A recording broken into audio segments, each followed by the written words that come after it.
Harari is kind of really a Renaissance man misplaced. He's really has written three really good books, and this time he's tackling the theory of information.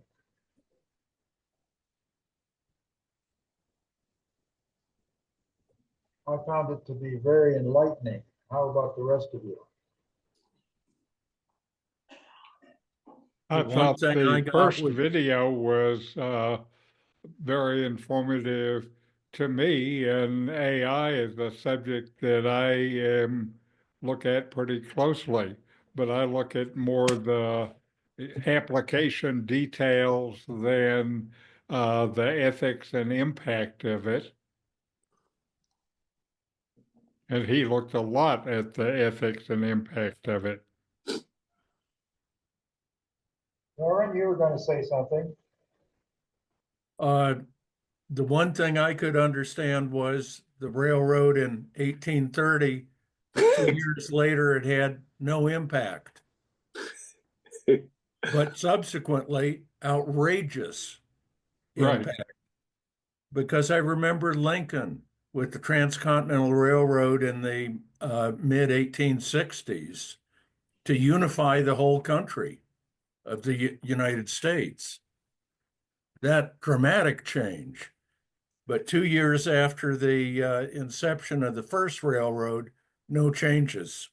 But, so that was one of the points is the rate of change is dramatically different. Now, in the 1950s, I read a science article by a science writer named Willie Ley, and he looked at three fundamental things of human activity. One was lifespan, another was how fast we could travel, and the third was how much information that we had available. And he tried to look as far back as he could and project a line into the future.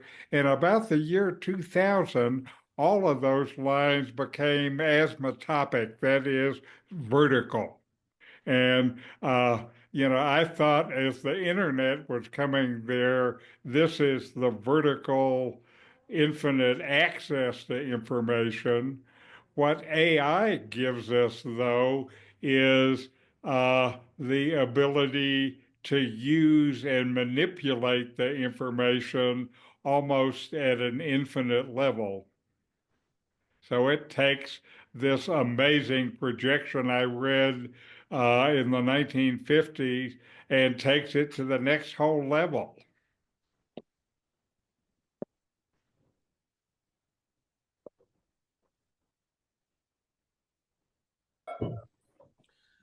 I'll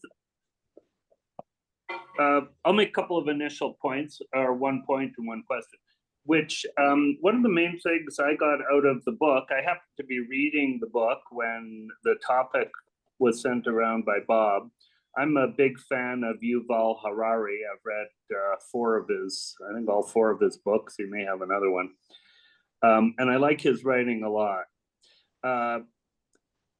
So one thing I got out of this book was his differentiation between information and truth. And it's kind of obvious, I guess, when you look at particularly the last few years. But I found him pointing it out in a very stark kind of way was helpful for me. He categorized the view of people who think information equals truth as being naive. And I guess I've held the naive view for a long period of time, kind of believing that truth wins out. And he's strongly making the point that truth does not win out. It may, but it just as likely may not. As long as truth gets more clicks than it wins out. Exactly. Yeah. So that was a strong point for me in the book. I would say, though, overall, that I had more trouble getting into and digesting this book than I have any of the three other books I've read by him. He's very easy to access. But I was reading this book a lot, kind of wondering where it's going or what he's talking about. I guess I was looking for something more specific in terms of scenarios that, like there was a debate about a year ago I watched online. It was by various experts. Is AI what's the word? Not mortal, but kind of is it kind of a humanity ending question? Is it a risk to that effect? And of course, it was a debate. So some people were arguing pro and some people were arguing con. He seems to argue very much pro, that it is a very substantial risk for humankind. But he did not get into, as far as I can recall from my reading of this book, how those specific things might play out. I mean, there's kind of some ideas there, but I'm still left wondering, well, what's the scenario in which AI is going to take us down? And I'd be interested in that if anybody came to that either from this reading or from anything else. And also, I'd say any other points. I'd be interested generically of what people have gotten out of hearing Yuval Harari or reading him on this topic, because I found I didn't get that much out of the book. Mark, to kind of address your point, this is what I took away on that question. He's talked about a lot of times, I think he called it the robot revolution or whatever. And, his point was, he doesn't think that's the big danger, and, I think that's what a lot of people's, thinking is going to be. What I took was the misinformation aspect of what AI can do. In other words, AI can put misinformation on steroids. And I think what he had mentioned, I can't remember, I think there were two, he was really talking more about Facebook and the algorithms that Facebook can generate, which are not AI, but are more, I don't know, they're the generation before AI. But he talked about how the algorithms in Facebook, which are intended to drive interaction, ended up finding sort of on its own that the best way to drive interaction was through conflict. Right. And I think he had mentioned maybe it might have been some other reading too, two particular, I don't know if the right word is genocide, but very deadly conflicts. I think one in Myanmar, and I think the other one was maybe Ethiopia. I can't exactly remember.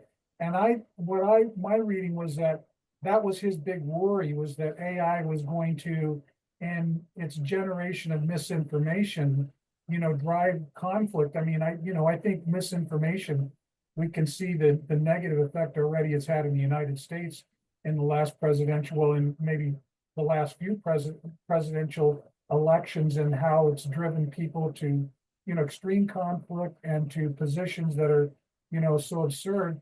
But that's where I think he saw the big threat, is that AI could generate all this misinformation. People are listening to bots instead of talking to each other. And because of that, we basically kind of go crazy and just, civil wars and whatever. That's what I took from that. No, so, I didn't read. I'm sorry, go ahead. Yeah, just in response to that. So that's helpful, Mike. Thank you. And I recall that. So that's, I put that in a category of the dangers of AI. Misinformation is one that kind of drives humans to act in a certain way. And those were two of the examples he talked about. So that's obviously important. I guess the other area that's potentially even more important is what AI can lead to developing scenarios of which humans are not in control at all. Not just that AI is impacting on who we are and what we do, but that AI basically takes over in some way. And I think that's kind of what I think of as the more scary, I guess, scenario.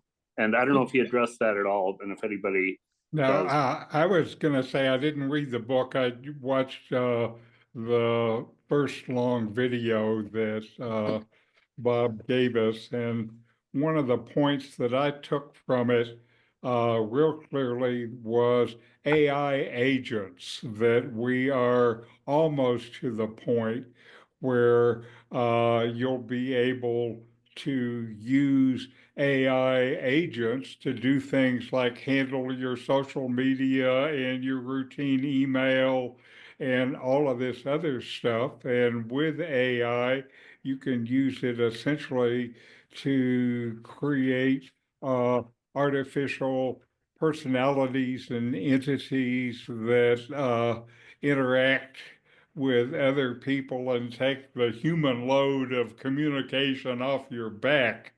And that, to me,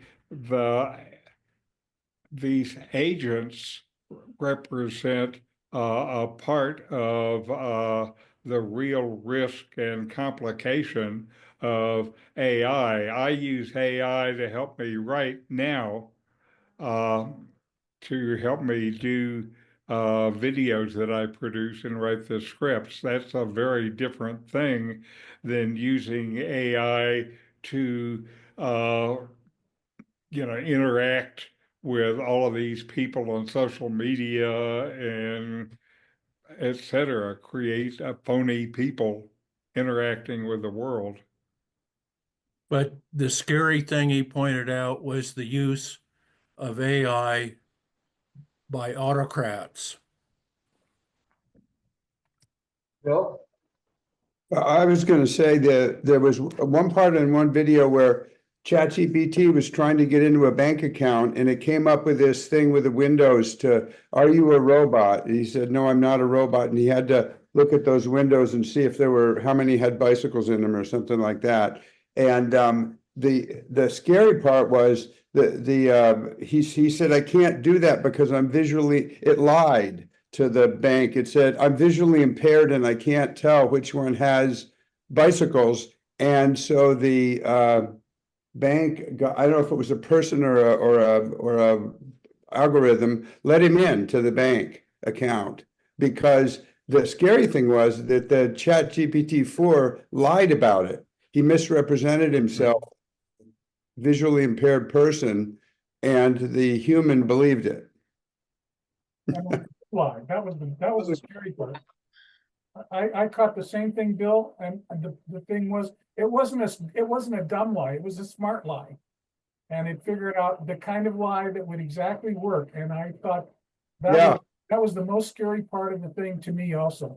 Yeah, I mean, it's one thing if they take over and you have let something slip through, but if they're going to lie, kind of like it reminded me of Isaac Asimov's stories on iRobot, the idea is that they're supposed to never lie, but if they can lie as cleverly as that guy was lying, as that bot was lying, then that's really worrisome. It's lying to manipulate. Yes, and like Mike said, it was a good lie because it was very plausible. I'm visually impaired, so can you help me here? Wow. Susie, go ahead.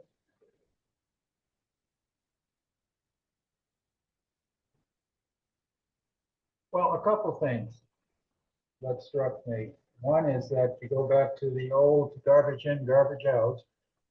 And I think that still applies to the mechanical bureaucracy that he was talking about. The other thing is having a bureaucracy protect itself at the speed of light and 24/7.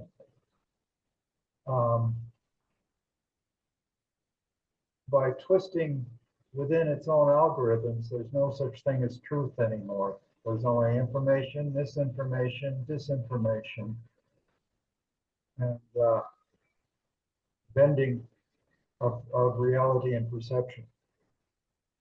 I kind of got that out of it. What did you think?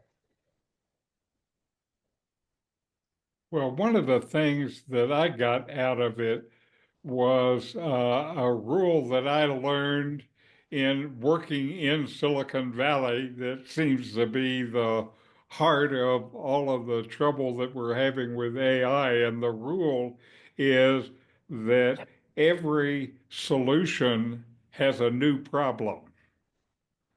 And so AI is giving us lots of solutions real fast. And that means lots of problems that are unexpected.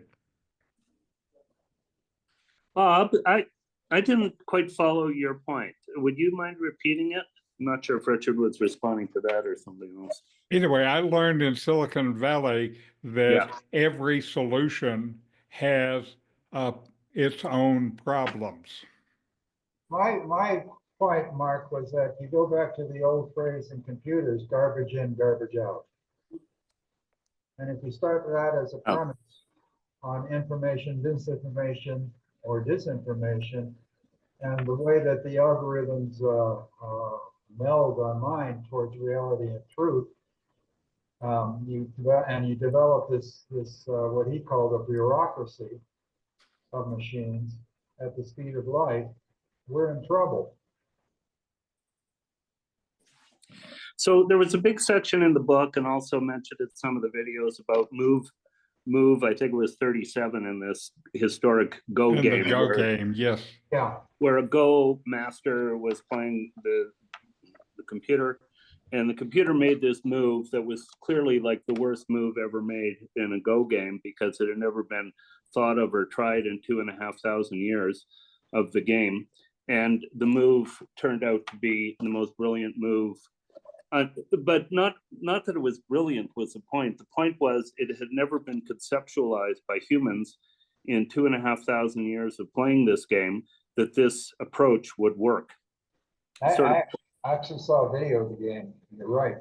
So pointing out the idea that we have no idea where machine learning will take us, will take AI in terms of its ability to conceptualize and solve problems, kind of presenting all this, kind of leading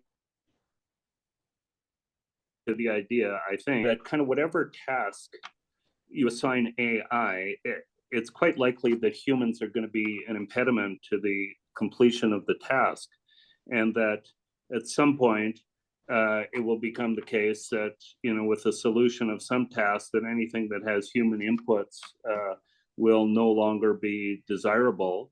And why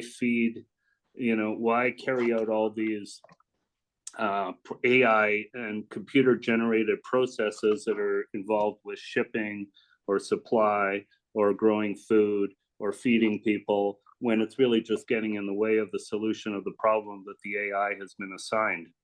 And subsequently, that we're all kind of at risk because we're not part of the solution. According to AI, we're part of the problem, which, something like that in regard to machine learning. That's a classic science fiction theme. That's true. Yeah.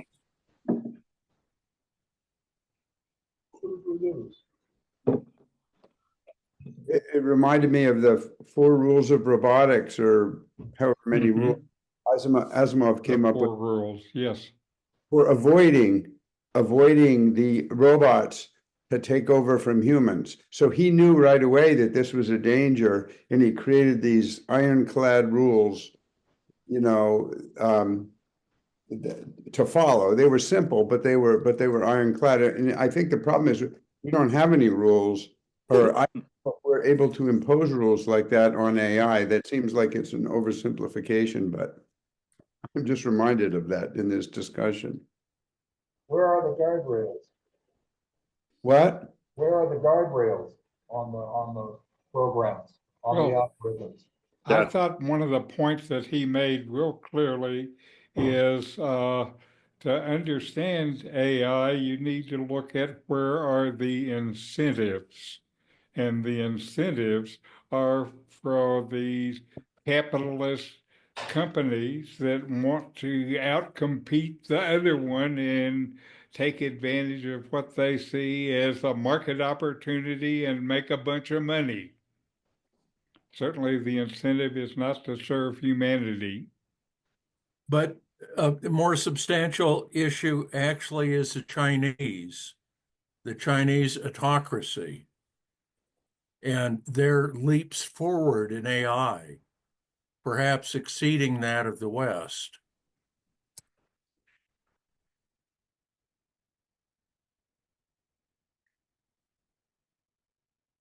Are you referring to the ability to get into everyone's life? One, to monitor everybody completely, and secondly, to misinform them based on the autocracy. Yes. Yeah, he was talking about, I think he was talking about the KGB at the time, but, it was back in, say Stalin's Soviet Union where, there just was not the physical, just not the, you couldn't hire enough KGB agents to monitor everyone's activities because of just too many people and not enough people to do it. Whereas with AI and with obviously video surveillance, it would be possible for an autocracy, or worse yet, a totalitarian regime to monitor every aspect of every person's life and to have absolutely total control over the society, from both like you say, the standpoint of information and also the standpoint of surveillance. And this has never been possible before in human history. It's always, well, if you got inside your home and, you were, with trusted family members, you could finally say what you wanted to say. And maybe that's not going to be possible anymore. Now, social media in the West is trying to do the same thing that you're talking about there, but their objective is to try to figure out how to sell you soap. And they have a lot more money and a lot more resources that they're pouring into the problem. And so for me, the issue is, I think a lot of the issue is how they're going to use AI to ramp up the commercialization of everything. I think it's worth mentioning that Australia is now trying to ban access to social media for anyone who is under 16 years of Yes. age, Yes. because they are afraid of just that sort of thing going on. Well, and the mental health implications, particularly for young people also. Yes, Mm-hmm. decidedly. I understand their desire to do that and agree with it, but I'm not sure if it'll be effective. But I do understand where they're coming from. Well, because of reasons like this, one of the things that really appeals to me is the requirement that when it's from AI, that AI identify itself. Hmm. And, that's going to have to be a governmental action because the companies themselves will say, that would reduce my impact. So I wouldn't get as many clicks. So I don't want to do that. But that's within the US. The issue is broader than any government Right, regulation. right. You're certainly right there. So let's You know, let's explore the difference that he talks about. Whereas in the past, most information systems were tools. With AI, it's an agency. It makes decisions on its own. As it gets more and more sophisticated, it'll make more and more independent decisions. Isn't that where capitalism has always used tools, information tools, but now in their desire to improve profits, they're going to use this new idea that has agency, and that's where it could get completely out of control. Because he makes the point that it's unlike anything we've had before, because it can develop its own logic and it can even lie, like we said. So in the hands of capitalists who are competing and have never had to worry about this kind of thing before, that's what I think one thing he's saying is very dangerous. Let me give you a little tiny example of how this AI and the algorithms and stuff work now. I have a tiny YouTube channel that where I talk about Ramana Maharshi and give commentary on his books. At the end of that, I have a little plug. I've written some books that are on YouTube. Anyway, a few weeks ago, after several years of volume at the YouTube site at one level, the volume was a third of what it was, and I'm not getting as many eyeballs, and I'm not selling as many books. And I talked to YouTube tech support about it, and they gave me some canned answers rather than admit they changed the algorithm. But here, being one of the little guys, I am affected by the algorithm change that affects me, and there's absolutely nothing I can do about it. And if I was depending on any of this for income, then I would be screwed.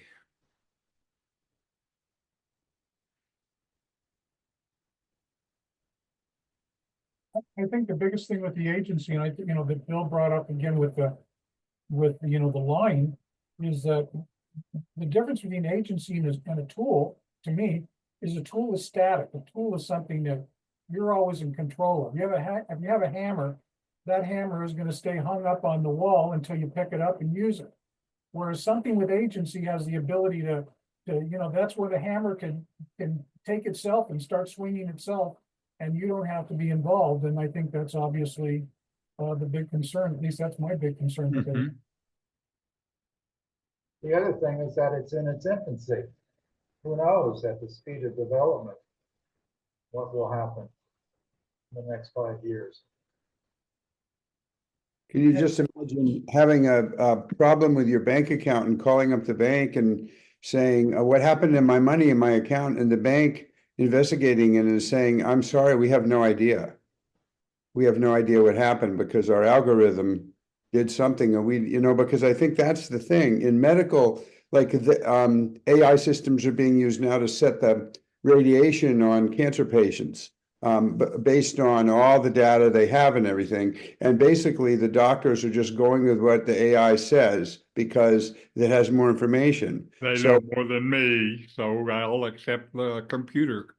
Right, but what if the bank did that and then you call up because there's an obvious problem and they don't know what happened or how it happened or, so I don't know if they would actually so this comes down to how much are we going to use AI and how much trust are we going to put in it? And that's dependent on humans. I think that's a good point. I had an experience at IBM in the 1960s where I was talking to some other production planner about the output from the computer and how you could look at it and there was all of this stuff that was wrong. And at the end of and spending an hour showing this guy all the error, I asked, well, now what would you do? And he said, well, I'd accept the computer recommendation because it knows more than I do.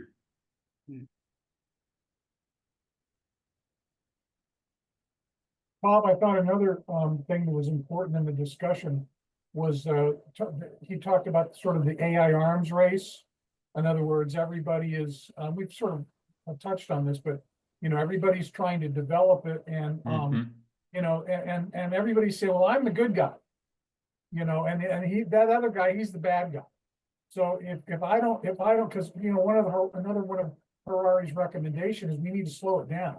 And it could be a thing, but we need to slow it down so that we understand, how it's working. But the people in Silicon Valley are saying, no, we can't slow it down because if I slow down and the other guy doesn't slow down, then the bad guy's going to win. And then we're going to be screwed. So I've got to, because I'm the good guy, I've got to keep developing it ad infinitum. And so you just get this, and the other, of course, the bad guy is saying he's the good guy. And the good guy is really the bad guy. So you kind of get this tit for tat and you just never get anywhere. And so it just keeps running out of control, which is one of the things that he's worried about. Well, again, what's the incentive for the AI companies is the question. And the incentive is to make more money. If it's a company rather than a government. The government's incentive is very different. It's to establish and maintain power.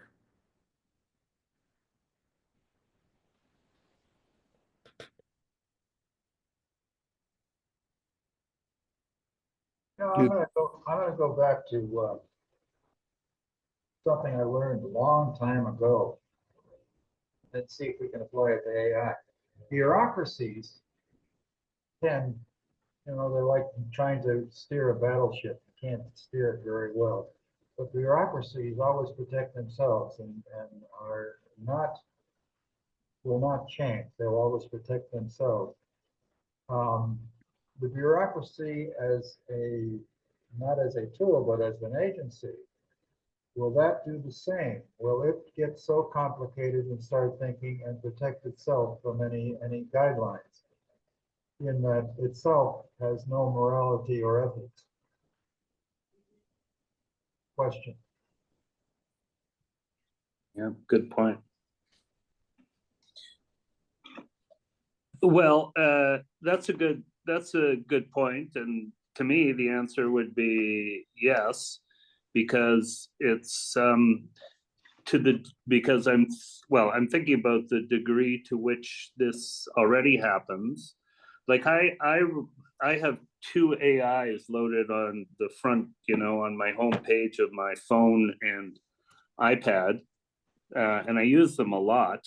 Many times a day, I'm going either to my Perplexity app or my Chat GPT app to ask it questions. I don't Google anything anymore because, rarely, because a Google search gives you a whole bunch of websites you can go to try and answer your question. But And you just want the answer. Exactly. The AI apps question. Like if I say, tell me about Richard Clark, the AI will tell me all about Richard Clark, not go to some website where I have to dig out the answer myself.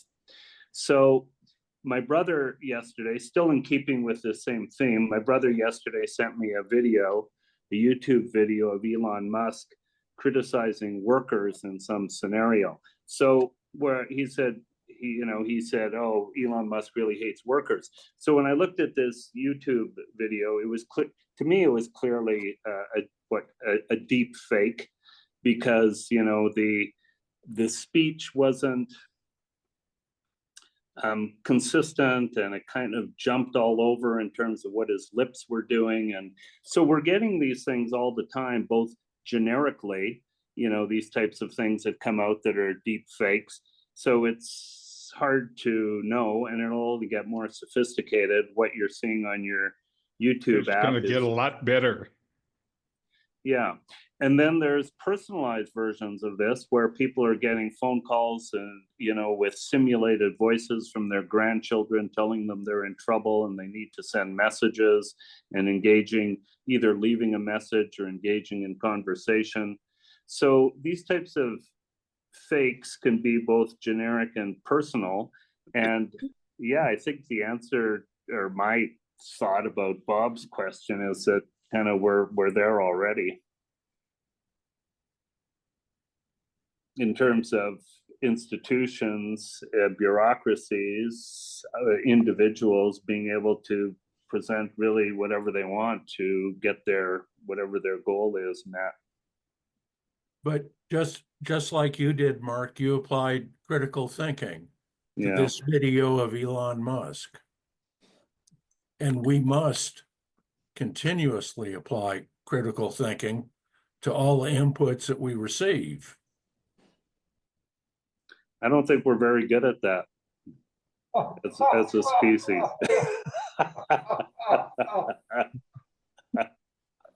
Don't fall out of your chair, Bob. Oh, my. See, we haven't heard from Lamar and Michael or Doreen or Susie. Any comments from you 5 people? I'm enjoying the conversation. Okay, Doreen. Susie? Not there. Okay. Lamar and Michael? Yeah, I find it very challenging, very, just don't know what to do. But again, critical thinking seems to be absolutely necessary. And even though we don't do a very good job of that, Mark, but we have to do what we can. On that part, I'm pleased to recently come across more school districts are starting to teach critical thinking to kids, to teach them dealing with social media. That's good. Farley, you got any thoughts? Well, I still can't see anybody, but I'm listening. I just like Noah Harari. So I wanted to listen to what people had to say. And I followed him, on YouTube videos, and I've read a couple books, but I don't know that I think I got a Facebook page and it says something about it being AI generated. That was only one time. Now, Harari is very optimistic about the future. Are you? I like to be optimistic. General question, Barley. Yeah, I like to be optimistic. Yeah, to everybody. Are you as optimistic and thinks that democracy would win out in the end or not? No, definitely not. Those are the two areas that I mean, Harari is obviously an incredible intellect and really smart person and very well informed, but the two areas that I would at least question is what he has to say. He seems to have a view of human nature that it's uniformly, positive. I think the case is a lot more divided than that. I mean, I just think humans are a bundle of contradictions, and I don't think either. I mean, I think in some respects, because we want to get away from obviously the notion of original sin and all of those terrible things, that we kind of gravitate maybe a little bit too far in the other direction. So I'm not as optimistic in that area, and as I'm not as optimistic about democracy either. I mean, democracy has been questioned from the time of the trial of Socrates on forward, and I think with good reason. I can't remember Winston Churchill's famous quote, but to the effect, the best argument against democracy is a 5-minute conversation with the average voter. I think we certainly proved that point in the last election in the United States. So I think, not that I have a better solution, but I at least question those two particular premises of Harari, and because of those 2 points, I don't think I'm quite as optimistic as he is. So do you follow, Mike, do you follow Plato's Republic scheme that they go through various stages? And well, of course, I mean, Plato, I mean, the whole Explain. The whole craziness of the Republic is because I think if I understand the historical antecedents, he was obviously so discouraged about democracy in the aftermath of the trial of Socrates. So he cooks up this republic that I don't think obviously is very practical, but I think he did it because he was frustrated with the result of democracy in Athens. I mean, you can even make that argument during the Peloponnesian War, that some very, decisions were made by the democratic masses. Well, the framers of the Constitution feared the same thing, and they tried this Republican, representative democracy that we have. And I mean, are we seeing it breaking down in our own times? I mean, I think our own democracy is highly questionable at this point. Well, he said democracy is a conversation built upon the exchange of information. And AI and the tools that we have now really jeopardize that exchange of the information. When you have the information channels overloaded by these bot agents, how do you know what is true, and how do you have a conversation about it? Yeah, and I take it a step further. I mean, I agree with his point 100% there. I'm just not sure that he seems to say, as long as we could get true information, which he calls difficult, costly, etc., then we'd be in good shape. I'm not quite so sure about that. I mean, I think maybe the problem goes beyond just bad information, although certainly bad information is whatever situation is bad, bad information makes it worse. I think he made the point, Mike, about that people are more interested in believing misinformation and stories, much easier to sell than truth. And I think what happened several weeks ago in the US election, Trump is very good at creating all these stories that have no basis in reality whatsoever. But if they make people feel better and they're resonant with their sort of like with their previous beliefs, they'll grab onto that. So anyway, I just think that truth is hard to find. If everybody could really be dealing with truth, it seems like we'd be much better off, but we get so far away from that with Trump in particular. But I mean, it's true with politicians in general, I think. Yeah, and I think that's definitely true. And I think the classic example he gives is that book that was written shortly after the invention of the printing press. It was the Hammer of the Witches, I think it was called. And it spurred on, these terrible witch hunts, and that we even affected the United States, centuries later in the Puritans, versus Copernicus's, and I don't remember the title, but, he makes the point that the Hammer of the Witches sold a lot better in Peoria than Copernicus. And that's a problem because obviously, I think, what did he say? There was one village of 12,000 people where 1,200 people were killed as a result of the influence of this Hammer of the Witches book. And I think your point is right on, Bill, that stories like that sell a lot better than, scientific discourses. Right. Mark, to get back to you, Plato wrote the Republic, and had a classification of forms of government that he thought tended to be cyclical. Included democracy, autocracy, tyranny, and he thought the best form of government was the benevolent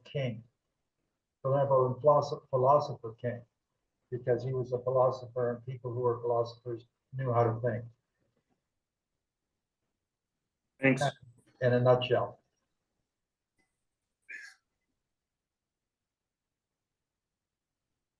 Anyone else who's read it can stand to correct me. Pretty much my understanding too, Bill. Oh. And the path to becoming a philosopher king wasn't pleasant either. Pardon? The path to becoming a philosopher king wasn't easy or pleasant. No. Maybe just a little bit. On the other point that you're talking about, it just reminds me of Newspeak, and all our predictive dystopian novels that we read. Brave New World. Do see it going toward imperialism or totalitarianism. I would love to think that we could have a benevolent king, but how would he ever get elected and up on top in this day and age? He'd have to have so many people financing his way to get there. He wouldn't be called a king at that point, but and then he's beholden to them, to all the others, the same junk in the background. I don't know that that would be possible. Well, in Plato's very rose-colored world, the philosopher king is above, the philosopher leader is above all of that. Yeah, well, we have some above all of our kings and queens and presidents and such as it is now. And they just have to know how to tailor the speeches that they give to the audiences that they want to convince. Yeah, well, and I know I've been out of teaching for now 11 years, but no, they were going totally away from the idea of doing anything with critical thinking, quite the contrary. And I think that one of the reasons that it's harder to know what is truth is because we used to believe Walter Cronkite, whatever, in the old days, we thought there was just one truth. And now, well, even I started to say before, but was somehow cut off about how Elon Musk is such a believer and promoter of free speech of all kinds. And it could be a lot of bullshit stuff. It could be a lot of AI generated stuff. But because we have so much out there, we have to dig so deep if we really want to know. And some people just say, you know what, forget it. It's too deep to go in to really find the truth. And I think that one of the other things we need to do, and then I'll shut up, is because they've got us so separated, these groups have to talk with these groups to come to any kind of truth. Otherwise, we're never going to know it. Yeah, the Indians, the with the elephants, the blind Indian men with the elephants. You know, if they don't say, "Well, I felt an ear, I felt a leg, I felt a tail," they're never going to know what the elephant really looks like. I don't know of a benevolent dictator, but I do know of a benevolent government, and that's Singapore.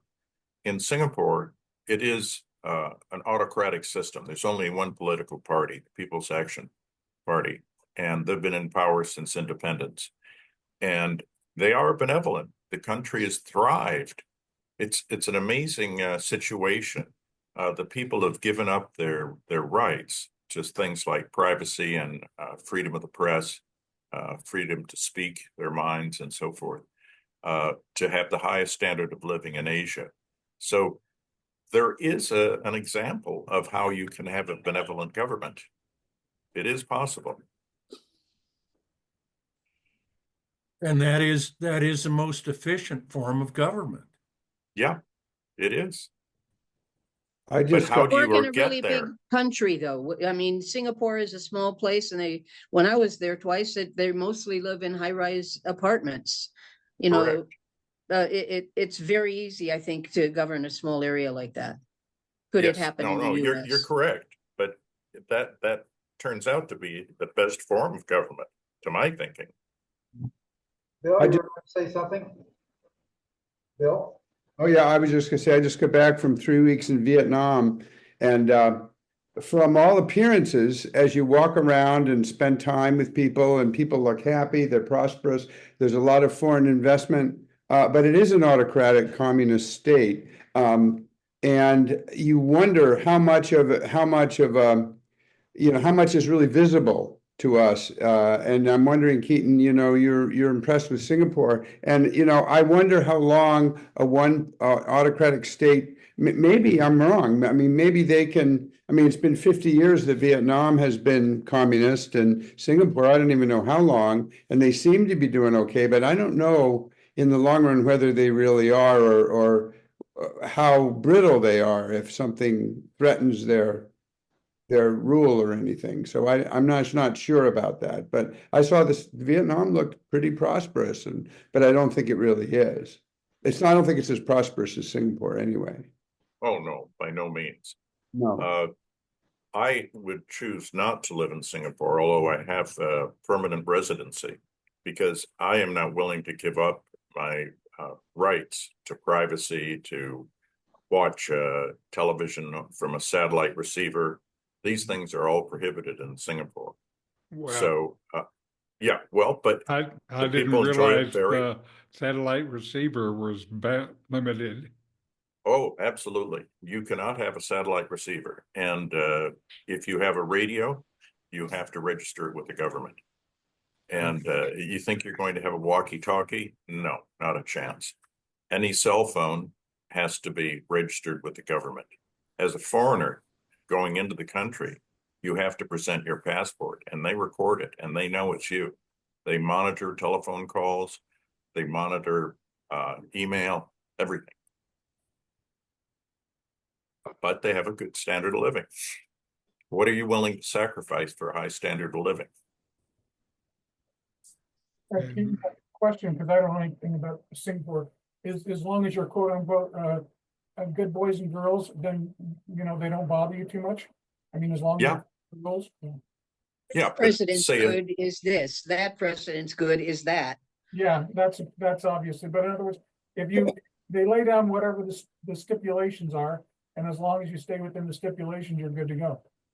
Absolutely.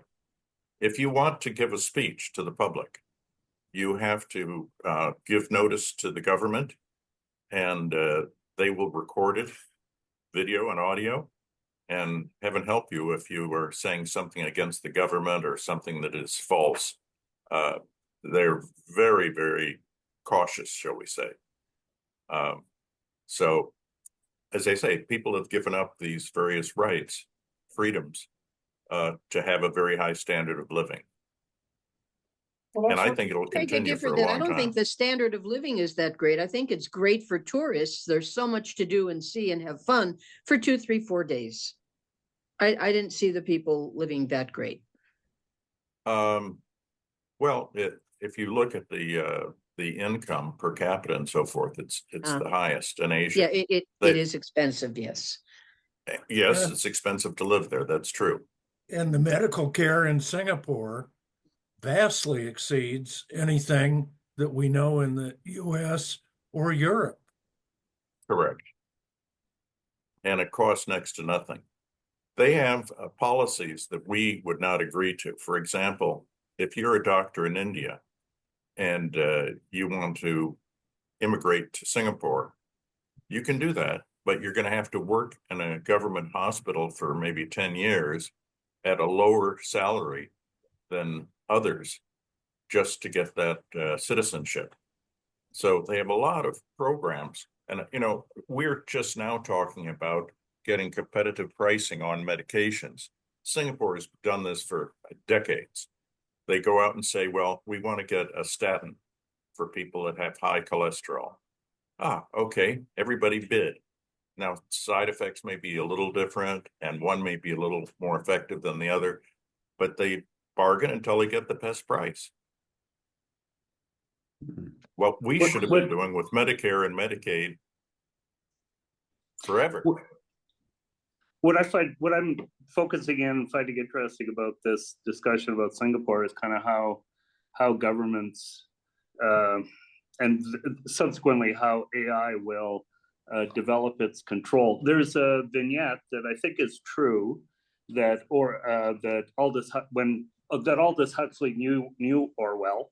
He taught him at Eton. And when Orwell published 1984 and 1948, Huxley wrote him a letter congratulating him on this great novel, but said, really, you know what? That's not how it's going to play out, George. It's going to play out my way. In other words, through governments, through feel-good mechanisms, which in the book, in Brave New World, was this substance called soma, but these days is kind of a variety of other things like people are describing here. Netflix, I think, principal among them, that people kind of give up and put aside what they may think or know to be the way they want life to be in pursuit of pleasure. And Huxley thought that was more likely to be the way it's play out than Orwell. I kind of think both versions are in play, and I kind of wonder what through governments, and I wonder how AI is going to take that on. I agree. We're just about at the end of our hour. Wonderful discussion. Next month, the fourth Wednesday falls on Christmas. Therefore, I'm asking for a Christmas present. That Christmas present is, send me your ideas of what you'd like to talk about next year in the Humanist group. Okay, fair enough. Fair enough. And all I want for Christmas is ideas. So thank you again for joining. It's been a very pleasant hour. It's wonderful to see you all. I'm glad to see you back from Vietnam, Bill. Doreen, I'm glad that you're here listening in. Michael and Lamar, I'll see you on Sunday. Thank you all.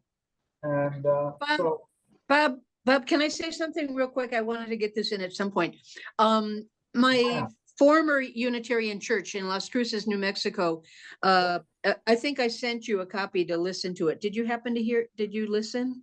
I couldn't get the link. It wouldn't let me in. Bueno, I'm sorry. Well, okay. Anyhow, the whole thing was, and they were really upfront about it. You know, they said, I asked for this, I asked for that. And then they would ask all these questions, you know, like, is there a God? Or, you know, what is prayer? What is the meaning of life? And what their answers were, you know, from a UU perspective. I went back and back and back to write down because I thought one thing was really good. They said, write a 100-word chalice lighting ceremony statement extolling the use of AI. Can I read that? I think that'd be a good way to go out. If you're Sure, we got Unitarian, 2 minutes left. you'll get it. I'll read fast. Okay, now this is the lighting the chalice. We're all coming together, you know, and you know what that means. Okay, as we gather here for this chalice lighting ceremony, let us illuminate and potential brought forth by AI. AI stands us as a beacon for progress, enhancing our capabilities and fostering creativity in ways we once deemed unimaginable.